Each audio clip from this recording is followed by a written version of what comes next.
Hello, everyone. Thank you for joining today's DoD Environmental Planning and Conservation webinar series presentation. As a reminder, today's presentation will be recorded and then posted on the Natural Resources DENX website under Resources.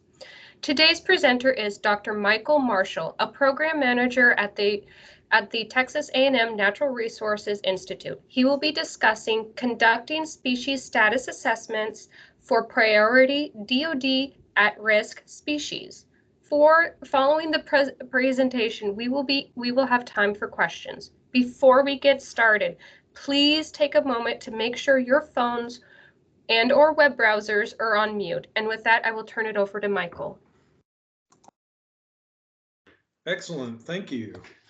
So I'm just going to dive right in because I have quite a bit of material to cover. But before we get started, I just wanted to let you know a little bit about myself here. So I've been with the Natural Resources Institute for about 15 years. I've done a variety of tasks, all revolving a little bit around the Endangered Species Act. For many years, I worked on Fort Hood conducting research on migratory songbirds like the golden-cheeked warbler. In fact, we did an impact assessment looking at the potential impact of the placement of infantry corridors and the associated noise and movement increases on the bird. Also worked extension with landowners around the area, educating them about the ESA and things they can do to help. Did watershed coordinator work, and something very relevant to this presentation is an IPA that I got to do that REPI supported, which put me in the Atlanta Regional Office for Fish and Wildlife Service, where I got to conduct the species status assessment for the red cockaded woodpecker, which led to this presentation that I'm going to be doing today. And one thing I wanted to say about species status assessments is, in my opinion, research is often disconnected from policy, but species status assessments really represent that nexus where the two meet.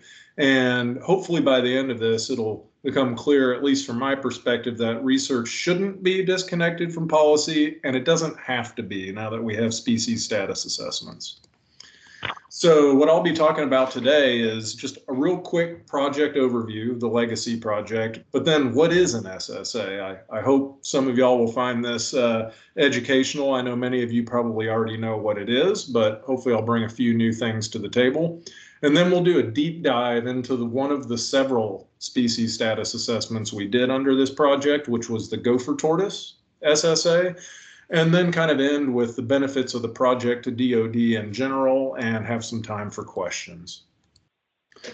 So a little background on the Legacy project. So this is stuff we all know, but just to reiterate, military installations provide a lot of habitat for many, many listed and at-risk species, as indicated by the bar graph down here, where DoD lands hold, and this is the number of species per million acres. You can see it compared to the rest of federal agencies.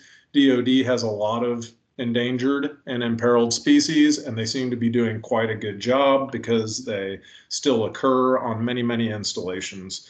The species, though, can adversely impact training and testing on military installations because of those ESA requirements. And so we're looking for collaboration, innovation. What are some projects we can do to sort of adhere to the ESA, but also get a little flexibility in DoD's primary mission, which is to train soldiers.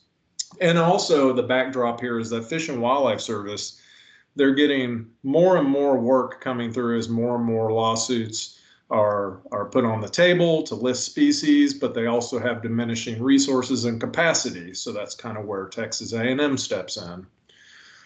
What we did with this Legacy project is we got support to help conduct a variety of SSAs. And so what I wanted to put out here is you could see on the title slide that initially it was going to be for 5 priority reptile and amphibian species. But because of the timing of the funds and whatnot, many of these species had actually been started before the project started or were moved to a later date. And so we shifted priorities and covered only a few of those reptile and amphibian species, the gopher tortoise, the southern hognose snake.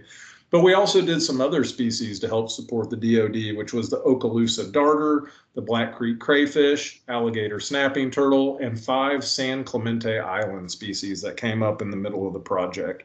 And so we think this contract support, and we'll circle back to this, does several things. It increases integration of DoD conservation and management of at-risk species into those assessments. And better data and information will lead to better listing and reclassification decisions, so that focus on the science at the front end. And then increased capacity through contract support can help Fish and Wildlife Service address the backlog they have of 5-year reviews, because there are many species that could potentially be D or down listed. But again, backlog, diminishing resources, contract support can help with that. And then again, there was already this precedence of REPI helping by actually supporting my IPA in the regional office, which led to that red-cockaded woodpecker assessment. And so we thought that worked really well. Let's try this again under the Legacy project. So I'm going to hit real quickly through what an SSA is. And what I want to start by is just putting it in terms of the ESA. So a lot of folks are very familiar with the species status assessment, aiding in determinations to list a species, so listing decisions, but they also inform all the ESA decisions. So it can be delisting and downlisting, 5-year reviews, Section 7. So this SSA kind of sits right in the center of everything ESA and follows that species through its ESA life. And I also want to draw your attention to the species experts, which I drew in here. I think one of the more important parts of the SSA process is that you're able to take species experts, folks that work on the installation, folks that work for various agencies, and plug them directly into the front end science before a decision is made. So in a nutshell, an SSA kind of has 3 components. So we need to know about the species, its genetics, its life history, its species needs at both the individual, population, and species level. Then what we do is we take a snapshot of the current condition of that species. So how many are there? How many populations are there? What are the demographics? What are the threats? What kind of management is occurring currently? And then what really makes an SSA particularly special in terms of how it's different from the way things used to go is that we now try to make forecasts of the future conditions. So we take the primary threats, we take the management that's occurring, and we create multiple scenarios to try to account for variation and what could happen in the future. So decision makers kind of have an idea of sort of the lower and upper bounds of the possible future. That helps them to make those decisions, because on the ESA, whether something's endangered or threatened has everything to do with how much time into the future that these threats are acting on the species. And we do this through what's called the 3 R's: resiliency, redundancy, and representation. So the 3 R's here influence what we say is viability. Species viability is at the center of what an SSA is. And so in a simple sense, species viability is just the species persisting through time. But in terms of this framework called an SSA, we have these 3 R's that interact with each other, and we'll talk about each of these. Resiliency is at a population level, so it's can the population withstand annual variation? And then redundancy, which means do we have plenty of populations across the landscape so that if a catastrophic event happened, we wouldn't lose the entire species? And then representation brings in the idea that you want different types of the species present. Is there genetic variation? Is there variation in habitat types that might put different pressures on a species? And so again, resiliency is operating at the population level. And we tend to look at things like how many critters are there over time. But again, just to draw your attention to the population level, one of the first things we have to do in an SSA is figure out how to delineate a population. What is a population? How do we delineate that spatially on the map? It's one of the most difficult parts of the SSA process, and we really need the species experts on this. We'll often go through elicitations, questionnaires, multiple meetings, consulting the literature, all just to create what we call a population, because a population at the end of the day is an analysis unit for resiliency, and resiliency impacts everything else upstream. It impacts redundancy, representation, thus viability. And so again, I'm going to go through the gopher tortoise here after I give a quick overview so you can kind of see how these concepts act in reality with a species. So after we've defined a population, then we have to say, well, what makes a population resilient? And that has everything to do with the kind of data we have access to. So with some species, we have a lot of data from a lot of monitoring over many, many years. And so we can look at, how many individuals are there? How has that varied over time? Is it an increasing population, decreasing? But oftentimes we don't have that kind of data, so we have to use surrogates. So for example, do we know what good habitat looks like? Can we map that? How much good habitat is available within an area that we've delineated as a population? Is there prescribed fire being put onto the landscape? What's the land use there? Is it highly urbanized? Are we talking about a rural area? All these things can go into assessing how resilient a population can be, depending on the level of data that you have access to. Redundancy, again, is about catastrophes. So it's really, to put quite simply, is how many populations do we have and how are they distributed across the landscape? The idea is you don't want to put all your eggs into one basket. And so I'm going to do this by bringing in representation and then going through a quick exercise where you can see the interplay between redundancy and representation. So quickly on representation, I kind of indicated this in an earlier slide, but if you take the entire range of a species, so for example, here's a crayfish species and its range, and then these blue, green, and orangish polygons are what we used as representative units. You can think of those as different types. They can be based on ecoregions. They can be based on water catchments. They can be based on a lot of different things, but the idea is, are there physical characteristics within this area that are different than other areas that can confer different adaptive pressures on the species? And so how do these two concepts play together? Okay, well, if you will, this green oval will pretend as the range of our species. And the purple, red, and blue circles indicate different representative units. We think those are unique for the species and important. In this first case, we have all of our eggs in one basket. And so we've lost representation from these two units. Perhaps historically, we've lost species. So we're left with just this one species. One representative unit. We might think of things like translocation as a potential option to increase viability for this species. Here's another example where we're doing a little bit better. We have one population in each of our other representative units, but unfortunately we only have one. So any impact that could wipe out a population would mean we would lose representation in one of these units. And so what we're really looking for is something like this, where we have the populations spread out throughout the range, multiple populations in each representative unit. And of course, you'd like for those populations to be very resilient as well. So this is kind of like a pictorial example of what we're kind of looking for in an SSA, resilient populations across the landscape within each one of our representative units. And then, of course, we have to identify all of our threats, and then those influences can be threat-based. They can also be positive. They can be management-based. And so we identify all of our threats, all of our management, and those will help inform what kind of future scenarios we'll look at. And so a few things we like to think about when we draw our future scenarios are, we need to carry forward the most important influences, and we need to be able to measure them. So if we think urbanization and climate change are really important, we need to figure out a way to address that in our future scenarios. We also need multiple scenarios. So we don't want to just say, well, here's one future for the recommenders. We want a couple of different futures, and we want to have those futures encompass the uncertainty in both the risk factors. So we have multiple climate models. We should use the lower and upper bound there. But also we have uncertainty in how the species is going to respond. I mean, we may think increasing temperatures may be bad for a species, but what is that exact response? We often don't know that. And so we create scenarios to capture that uncertainty. And then the final thing is an appropriate time frame.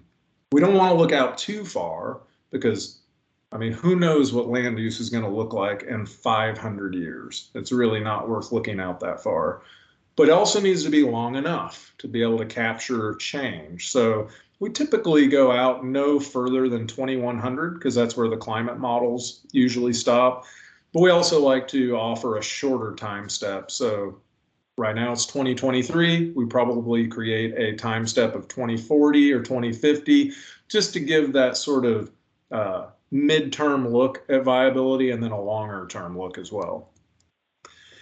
And so again, the complexity of the analysis and the SSA should match the kind of data you have. So there's a table down here that shows a very qualitative SSA where categories were determined through surrogates for habitat quality. And really all we're saying here is we've got about 10 populations. We know their current condition. We've classified it as low, medium, high, or extirpated. And we want to look at 3 different futures and how that's likely to change. And as you can see, those futures are kind of built around an upper and a lower bound. So like an optimistic future, a pessimistic one, and one maybe where we have targeted conservation. So that's kind of a table that you would see in many SSAs. And so now I'm going to dive right into the gopher tortoise. Now this SSA here and the presentation could go on for well over an hour. So I'm just going to hit the high points. You're probably going to have a lot of questions about the analysis and the decision. I'll do my best to answer those, but I just wanted to give you an idea of how the principles I just covered are actually seen in an SSA that we did for this project. So the gopher tortoise, many of y'all probably know this, but in 1987, the western portion of the range, and I'll be showing a map here in just a minute, west of the Mobile Bay, was listed as a threatened species. Now the gopher tortoise occurs across most of the Southeast. And so this eastern portion then was petitioned to be listed back in 2006. And as many of you folks know on the phone, it's a long process. The Fish and Wildlife Service, again, was sort of overwhelmed with the number of species that were petitioned. And so not until 2011 was there a 12-month finding that said it may be warranted as threatened, but it was precluded by higher actions. Fast forward to 2019, and this legacy project that brought Texas A&M to assist in writing the species status assessment, which recently led to a decision for the gopher tortoise. And so here's a map of the range, very generalized. What I really want everyone to understand here is that we took the entire range of the gopher tortoise into account here. We did not analyze the western separately from the eastern. We took a fresh look at the gopher tortoise. We wanted to see, is there a western range and an eastern range? Are there more components of the range genetically? We wanted to treat it again freshly, like we're looking at this species for the first time. Just real quick, for those of you that don't know about the gopher tortoise, so they're really known for their burrowing, and so they're known as an umbrella species as well. So sort of conserving the gopher tortoise can conserve many, many species in the Southeast. As you can see, some are obligates. They need gopher tortoise burrows. Some use them occasionally. And so they use these to shelter, to feed, to breed. And then above ground, as you'll see in just a minute, we want that typical open longleaf pine. We want the herbaceous vegetation. They eat seeds and fruits. They're long-lived. And the habitat, they occupy many kinds of habitat, but there are a few characteristics that really define good gopher tortoise habitat. So we're talking about the longleaf pine range, although it doesn't seem to be too sensitive to the type of pine. So it could be loblolly, could be short leaf pine, could be longleaf pine. But as long as you have an open canopy with little to no mid-story, so there's the importance of prescribed fire, then to have that herbaceous vegetation they need to feed on, and sandy soil so they can burrow. So that kind of defines what habitat types they use. Here are 4 different kinds of habitats they use. I could show even more than that. But again, those 4 characteristics are pretty consistent across habitat types. I'm going to only quickly talk about this. I wanted to show this chart just to show everyone how much we had to think about here, right? So I'm not going to go into everything, but this is identifying the threats and the management end. Each one of these little boxes has an entire write-up in the SSA, use of pesticides, road mortality, urbanization, what do we do to manage tortoises, how is climate affecting tortoises through sea level rise, increased temperatures, changes in precipitation.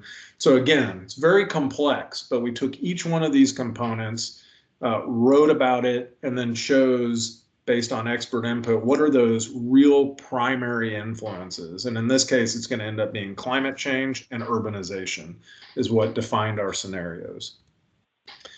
I did want to talk about, since this was DoD funded, a little bit about the conservation and the management. So a lot of times when we're thinking about listing decisions, we're pretty zoomed in on threats, but there was a lot of work to put forward with the gopher tortoise over those 10 years since it was petitioned to try to get some traction in conservation. Can we preclude the need to list by doing good management? And some of the management was actually moving tortoises around. So you can do that in a couple different ways. One's relocation, which is pretty typical if you go onto a site and you need to build there are tortoises there, then you can move them somewhere else within the same site. It retains those regional populations. It's kind of a best case scenario, but there are different ways that we can move tortoises around. Another is translocation. Now, Eglin Air Force Base has done an excellent job with this. Many tortoises they've accepted that have been moved from around the range. And they seem to be exhibiting relatively high site fidelity and survival, but the jury's still out on that. There's still research being done about the exact way that you should be translocating these, what kind of a pen should you keep them in. There's a variation in survival depending on where the tortoises were moved, but it does seem to be fairly successful. And I wanted to highlight Eglin's efforts there. And then head starting is really where you raise the tortoise in captivity prior to release. And then I wanted to highlight Camp Shelby here as being very good about accepting these head started tortoises. And they seem to have about 70 to 80% survival after release. And there are plans to continue releasing at Camp Shelby and the adjacent DeSoto National Forest. Just wanted to give a shout out to those installations. And then managing the habitat's very important for gopher tortoises. Of course, fire is really what we want. We want that fire on the landscape to open up that mid-story, to get the seeds to start to germinate.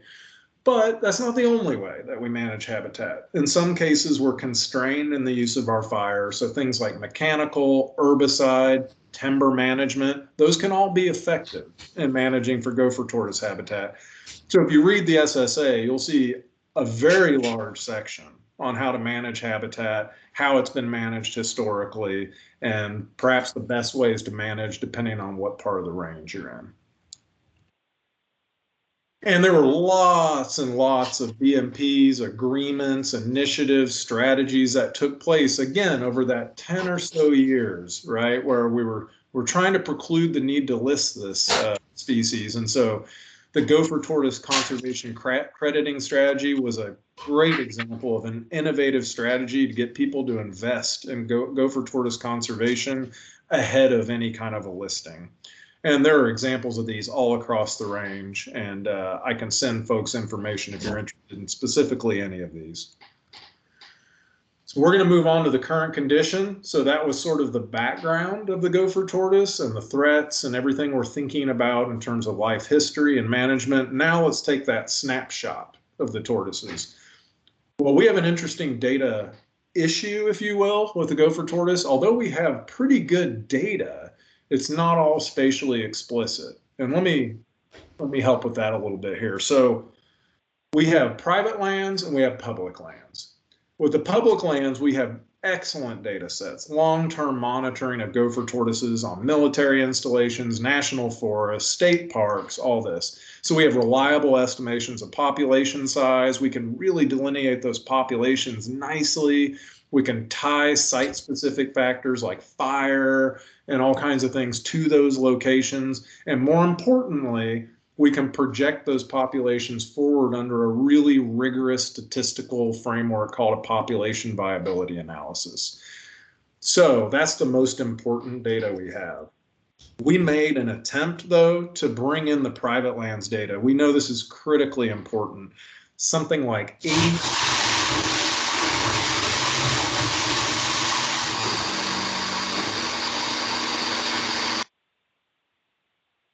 Okay, there we go.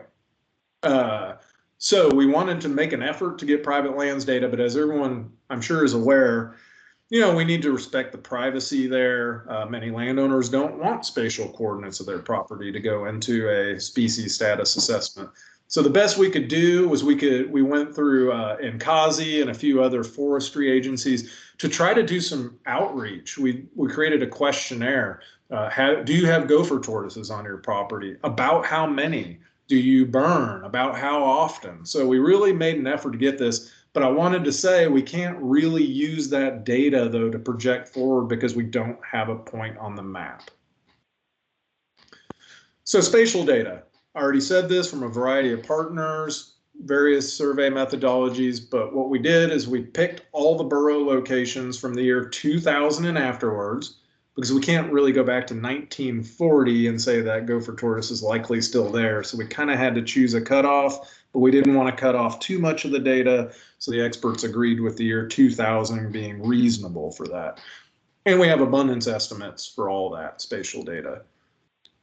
With the county level data, which is mainly private lands, we just kind of put a dot in the middle of the county, and we just were able to say, like, hey, this is sort of all the counties where we know they occur on private lands, not real rigorous survey methods, but it's all in the SSA, and we did our best just to be very transparent about what we knew and what we could use and what we couldn't in our analysis.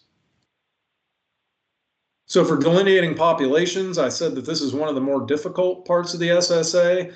Well, after digging into the literature and consulting with multiple expert teams over many, many meetings, we came up with a strategy of buffering those burrow locations by 600 meters. So imagine a little circular buffer around each of those teeny tiny dots.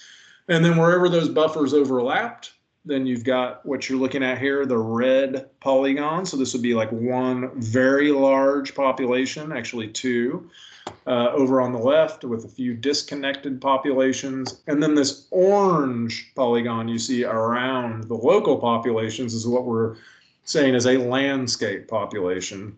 I won't get into the nitty gritty of it, but we think that it's important that these smaller local populations have some degree of connectivity to each other. From a genetics perspective, from a source sync perspective. And so just know that we focused on the red population. That's our population that we're measuring resiliency at.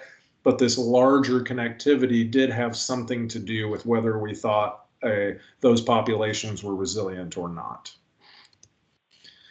So what are the numbers looking like? We delineated 656 local populations from 253 of those larger landscape populations. And as you can see, Florida had by far the greatest number of populations with over 300, followed by Georgia, Mississippi, Alabama, Louisiana, and South Carolina. I'll point out quickly that if you look at Mississippi, we have 99 local populations and only 7 landscape populations. We think that we just have some data gaps here. Most of the data that we have from the West is going to be from private lands anyways. And so it would have been real nice to be able to put points on the map and be able to turn that 7 into something larger. We think we just maybe are missing where some of the gopher tortoises are over there, but we have to use the best available data and science. And just quickly, just to show you the coverage we got from a county perspective. So we got quite a few responses, got almost 200 responses to our questionnaires. And so it did help to be able to show that, gosh, in Alabama, we might have been looking like we didn't have a whole lot of populations, but if we were to be able to bring that private lands data to bear, it would fill in a lot of the gaps. So we've delineated populations, and now we ask ourselves, how do we determine whether it's resilient or not? Well, in this case, it was actually pretty simple. After consulting with the experts, it was only abundance that we're going to hang our hat on. So if there are a lot of tortoises at a particular area, that's going to be highly resilient. If there aren't very many, it's going to be low resilience. Now, there's a lot of reasons for that we can make assumptions for. So if there's a bunch of tortoises, then we can presume the threats are relatively low. There's probably plenty of habitat. There's probably management occurring. And we actually did summarize all of that. So we summarized how much fire is on the landscape across the range and within our representative units, how much habitat is available based on previous modeling efforts. But when we went to categorize resiliency as low, medium, high, it was solely based on abundance. And experts over the top agreed with that being a good way to get a snapshot of the current resilience of our populations. And so we used the minimum viable population estimates that have been put together over actually several decades of trying to figure out what's the number of tortoises that we think will persist for some reasonable amount of time. And our categories are less than 50 for low, 50 to 249 for moderate, and greater than 250 plus adults being high resiliency. This is well accepted in the literature and has gone through many, many workshops. And then again, we brought in experts again just to make sure we had those thresholds appropriately put into place. And so really what we mean by high is we think that's highly likely to persist for some time. Moderate is likely to persist under high quality habitat conditions, but it's a bit more vulnerable to stochastic disturbance. So maybe we've got an area that has quite a few tortoises, but maybe it needs to be burned a little bit. Maybe it's got urban encroachment, so the fire is not being put on the landscape as much. That may be more of a moderate condition. It could be starting to decline over time. And then low doesn't mean that it's about to be extirpated. It just means that it may persist for a long period of time, but it's going to take management. It's going to take some investment in terms of keeping the habitat high quality. It may take some translocations. And so low doesn't mean that it's going to disappear. It just means that it's going to need some attention. And so here's just kind of a visual here of some more numbers for you. So again, we've got the 656 spatially delineated populations, the only ones we can use in our modeling. And as you can see, if you combine the high and moderate, which I would say, is worthy of paying attention to as being relatively well able to persist, got about 40-something% of our populations are of moderate or higher. So about 60% are in low resilience. So we've got some small isolated populations that need to be managed well. In the county scale, we actually were able to identify 167 populations, but we can't really map them because we don't know exactly where they are.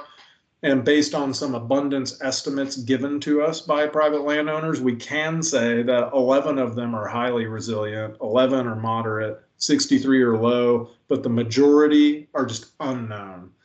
The good news is, though, 55% of our properties were reporting evidence of reproduction. So that's great. No matter if there's a few or many gopher tortoises, if they're reproducing, this is a very good sign.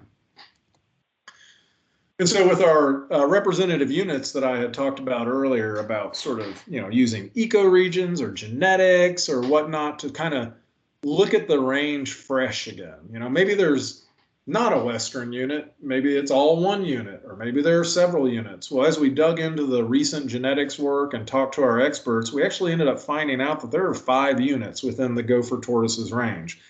Now, we're not saying these are subspecies, just saying that these are areas that are different enough to where we think they're going to confer different adaptive pressures. And those areas were delineated by major rivers and also transitional zones between ecoregions, to where we ended up with something like this. And so when we report numbers to recommenders, we report them across the entire range and also within these representative units. And a good way to look at that from a redundancy perspective is, we could just say, how many populations do we have in each unit? And are they generally high, medium, or low? And as you can see, once again, most of our units are in Florida, again. But But we have moderate to high resiliency in every one of our representative units. So we do have multiple populations that are healthy in each one of our units. So from just a representation perspective, we don't have all of our eggs in one basket, which is good news. So this is kind of the bottom line. What's the take-home message for your current snapshot? Well, we got about 150,000 tortoises from 656 populations, but that's going to be a very conservative estimate. That's what we know is out there. This is not accounting for what we don't know on private lands and probably other areas of public lands. It represents a subset of the tortoises. There's a lot of potential habitat out there, but we don't know what we don't know. We just know where we know they are right now. The eastern portion and the core portion, which would be that Georgia, Florida, Panhandle area, those are really our strongholds. That's where we have the most populations that are of higher resiliency. And that western portion is really composed of lots of small, isolated populations. And there's probably a couple of reasons for that. In ecology, it's pretty well known that at the edge of a species range, you tend to have, not so good a habitat. And in this case, on the western edge, you have more clay type soils. You start to lose that sand component. It's harder to create burrows.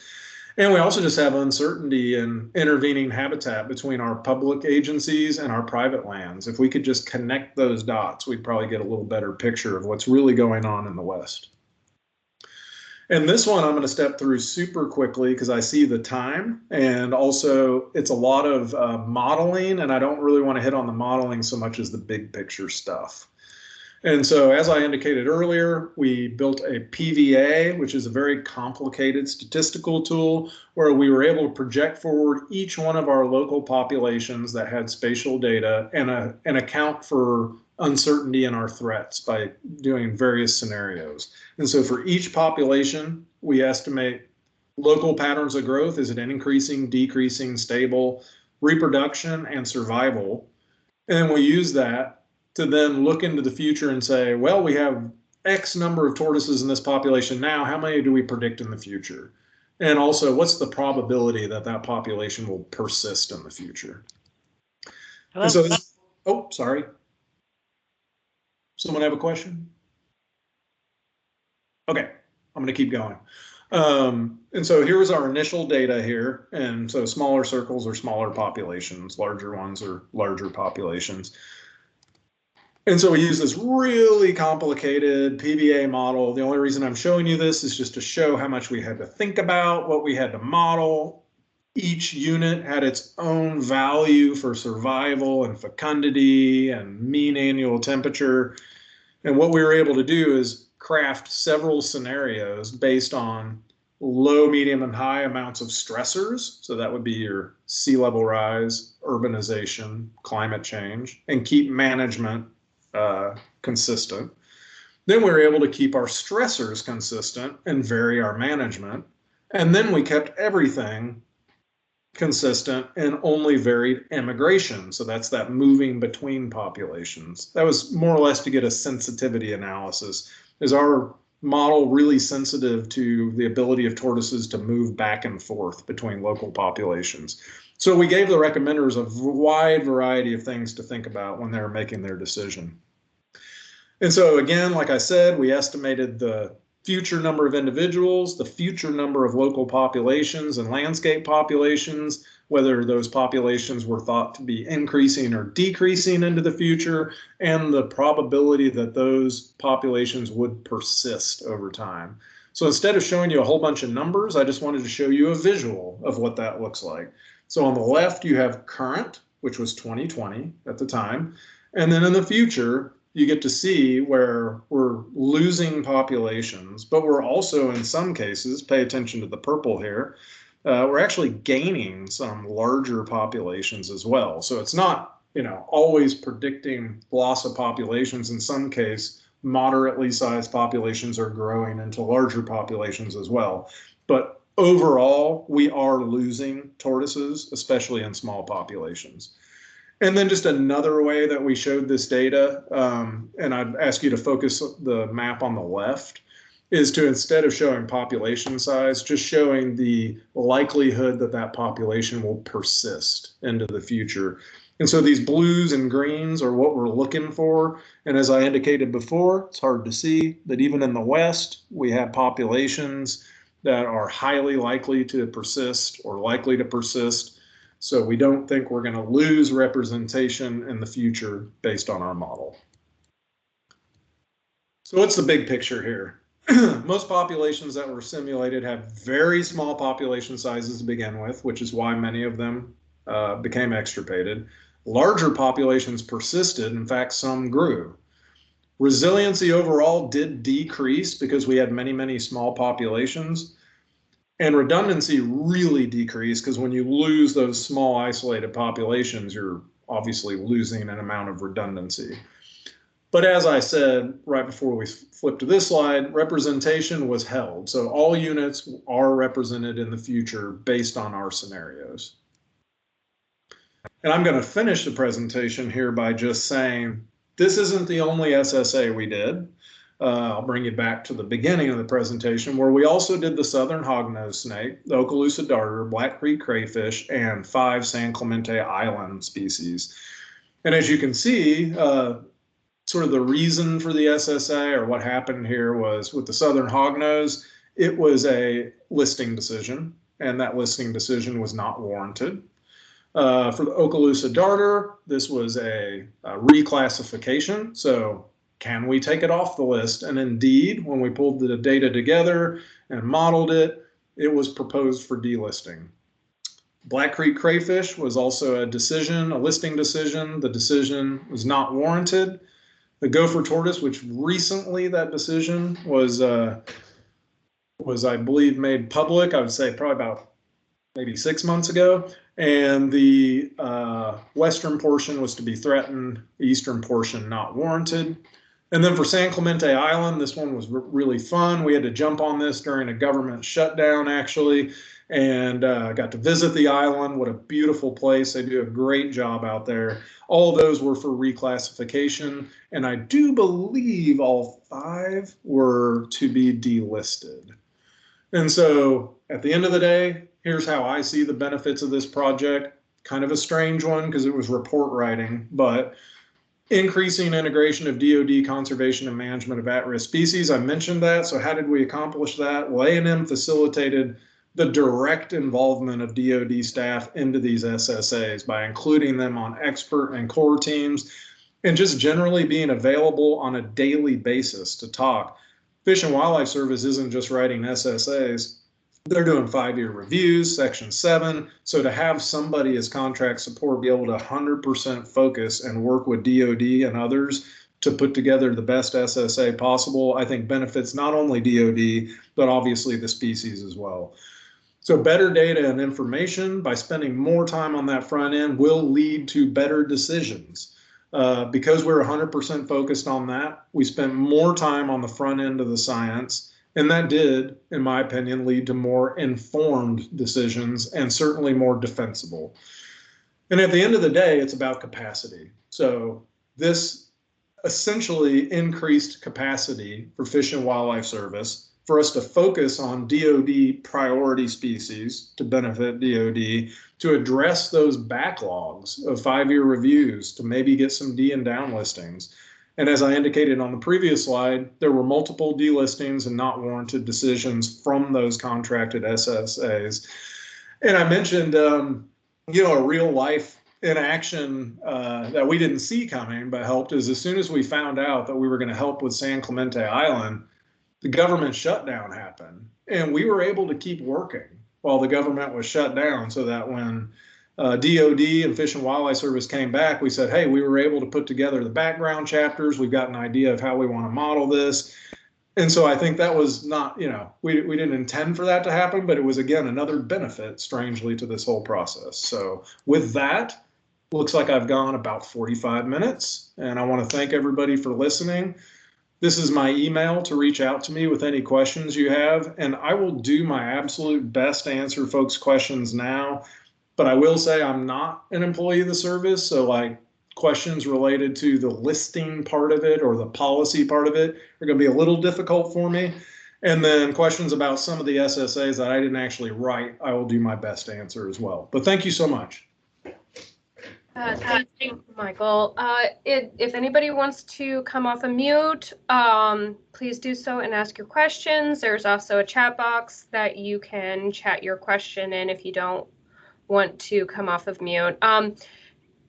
Michael, is there any way, do you think that in the future part of that the Forest Fish and Wildlife Service will contact some of the private landowners, like the big private landowners in some of these areas, to understand what the population on the private lands is like? Is that, do you think that that is a possibility in the future that they could that they will look at? Yeah, I really do. And I'll say I'm speaking for the Southeast region right now. There's always been a real interest and inertia behind working with private landowners. And I think that's really what we tried to do here. I kind of focused in on our inability to use that data in our modeling. But what I should have highlighted was that all of that information went into the SSA. So I would say if you went 10 years back in the past, none of that data would have ended up in the decision-making process because it's hard to get, you can't put it on a map. But I think the fact that we were able to get that many counties painted onto the map and also show that people are willing to answer those questionnaires, they're willing to give you estimates, they're willing to show you how much they're burning, although can't directly show us in a model how that population is going to, what its fate's going to be. What it does show is that private landowners do have tortoises. They are managing the landscape, and that private land should be considered in the decision. So I hope that helps.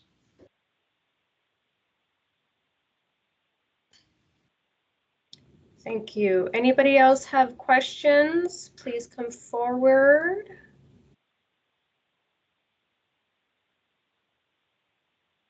Hey, Mike, this is Jim Miller. I've got a question about how likely is something to persist if it's highly likely, and how likely is something to persist if it's likely? Oh, that's a great question. I must have taken that out of my slide here. Jim, I might have to find that information and email it to you because I do not want to be incorrect on this. I don't think we use the IPCC definitions of like highly likely being 95% or greater. We used our own cutoffs, and I hesitate to tell you what those were because I need to double check. That's okay. So y'all did put a number to it so people on what yes. is being meant. Okay. Yes, sir. Great. Thank you. Yep.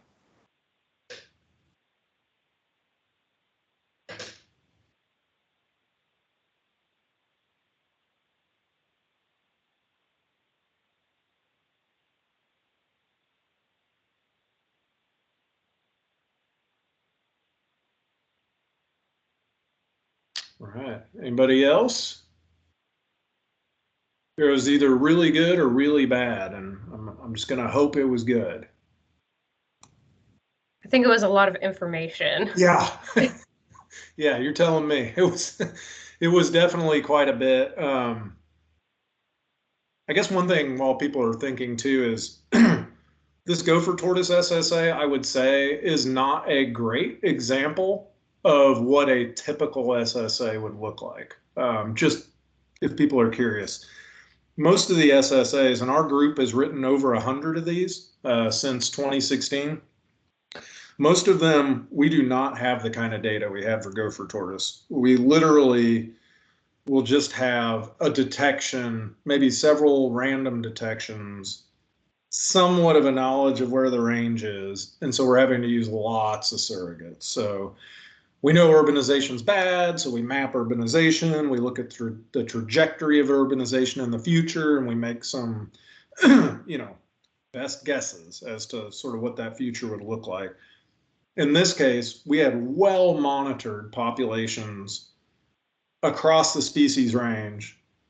But of course, the limitation was that they were all on public lands. and what we had was well-studied populations. What we didn't have were the understudied populations on private land. So it's always a different challenge each time, but just know that if you pick up an SSA randomly, you're likely to not get a complex statistical model because there's usually not the data to do such a thing.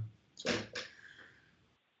anyhow, I filled a little space there. Any other questions come up? Is there a possibility that this would be used for the populations of the species that you don't have a lot of good data on, that the individuals who are working on DoD lands or even with Fish and Wildlife or BLM will go out and try and figure out what the populations that they have? Do you think that they'll use that to like try and figure that out? When you say try to figure out the populations they have, do you mean finding like new populations, or like trying to understand how many individuals, I shouldn't say individuals, but how big the populations are that reside within their lands that they're managing?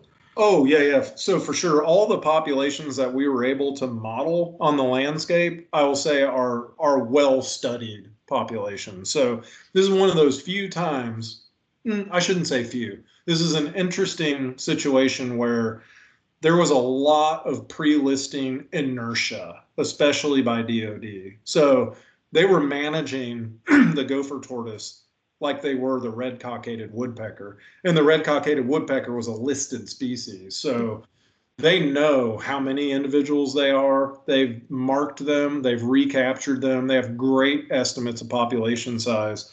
What I would love, if I had my wish list, was that we're able to maybe in 10 years go look back at the sort of what we were predicting and see how far off we were and maybe why we were off. And then the other would be, can we fill in the gaps, on other lands, like maybe state parks or some private landowners that are real leaders in the conservation world, that if we could get real data and show the benefit of being able to put that into an SSA. That'd be kind of my wish list. I hope I didn't skirt around that question too much. No. I think you answered it great. So we got a couple questions in. Jessica asks, how long does it take to complete an SSA? That's a great question. This one took 2 years. That's a really long time. That's not typical. Typically I have a year or less. And it depends on the complexity of the species and kind of how high profile it is. So I would say things like the gopher tortoise, the red-cockaded woodpecker, lake sturgeons coming out soon. These big, high-profile, lots of data type species is going to take over a year. If we're talking about a listing decision for a small amphipod that inhabits one cave that we don't have a lot of information for, maybe about 6 months. Okay, so another question is from Jay. He asks, were you able to identify locations in the listed range that would be suitable for possible release? Oh, so the SSA did not do that. But what I will say that I didn't talk about at all is I mentioned that we summarized fire and habitat, but I didn't talk about it. I just focused on how many tortoises there were. Well, we know where their habitat is because of the University of Georgia, and Brian Crawford and their crew created an excellent habitat model, which we utilized in the SSA.